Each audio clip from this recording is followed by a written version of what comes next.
Pagi hari tanggal 1 Desember 1948, di tepi pantai Somerton, Adelaide, seorang pria ditemukan tergeletak di pasir.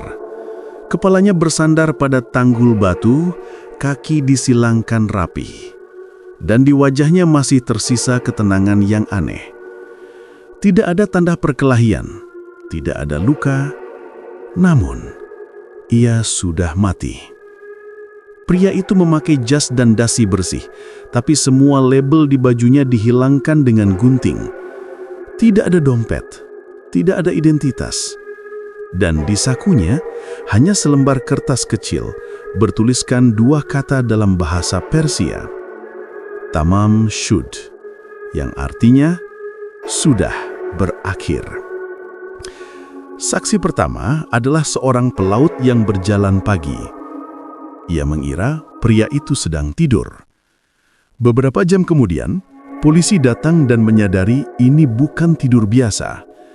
Tubuhnya tak menunjukkan tanda kekerasan, namun pemeriksaan menunjukkan jantungnya membesar dan di perutnya terdapat jejak racun, jenis yang tidak bisa diidentifikasi. Di rumah sakit, dokter forensik berkata, "Jika ini racun, itu racun yang sempurna, tidak meninggalkan jejak." Beberapa hari kemudian, polisi menemukan koper misterius di stasiun kereta Adelaide, diduga milik pria itu. Di dalamnya ada pakaian tanpa label, pisau cukur, dan jarum jahit yang sangat halus, seperti milik seorang penjahit profesional atau mata-mata. Beberapa barang punya kode penulisan aneh, T. Kane, namun tidak cocok dengan identitas manapun di Australia atau luar negeri. Foto pria itu dipublikasikan di seluruh dunia, tapi tidak ada yang mengenalnya. Penyelidikan berubah arah ketika potongan kertas Tamam Shud ternyata sobekan dari sebuah buku puisi langka berjudul Rubaiyat of Omar Khayyam. Setelah mencari selama berhari-hari, seorang pria datang ke kantor polisi membawa buku yang ditemukan di kursi belakang mobilnya, tak jauh dari tempat mayat ditemukan. Hal mengejutkan, lembar terakhir buku itu hilang, dan disobekannya persis cocok dengan potongan kertas dari saku jas korban. Di halaman belakang buku itu, ada kode rahasia tulisan tangan. Huruf-huruf acak seperti pesan enkripsi. WRG ABABD _MTBIMP _ITTMSATSTGAB. Tidak ada yang berhasil memecahkannya. Beberapa ahli kriptografi militer mencoba, tapi kode itu terlalu pendek untuk dianalisis matematis.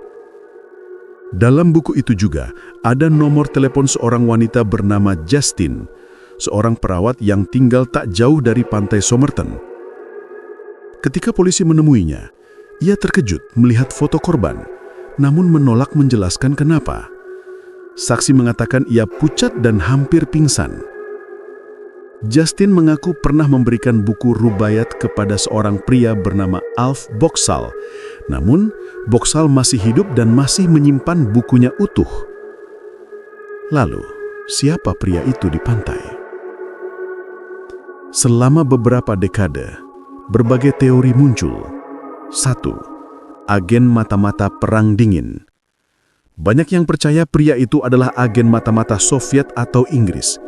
Australia pada masa itu adalah pusat aktivitas intelijen, dan racun misterius dan kode rahasia cocok dengan operasi spionase. 2. Kasus cinta dan bunuh diri.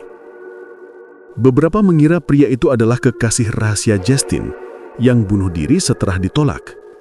Namun tidak ditemukan bukti racun atau botol apapun di sekitar lokasi.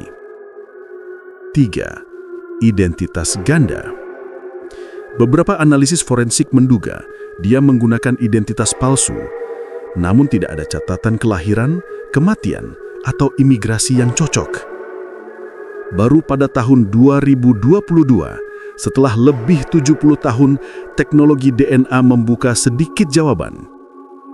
peneliti forensik Derek Abbott bekerja sama dengan ahli genealogi DNA berhasil mencocokkan sampel rambut dari jas korban. Hasilnya menunjuk ke seseorang bernama Carl atau Charles Webb, lahir di Melbourne tahun 1905, seorang insinyur listrik dan mantan penjahit. Namun tidak ada catatan kematiannya. Dia meninggalkan rumah pada 1947 dan tidak pernah kembali. Misterinya masih belum sepenuhnya terpecahkan, karena tidak ada yang tahu bagaimana ia sampai di Somerton Beach dan mengapa ia membawa pesan kematian dalam bahasa Persia. Di dunia di mana semua orang punya nama, ia satu-satunya yang tak punya apa-apa.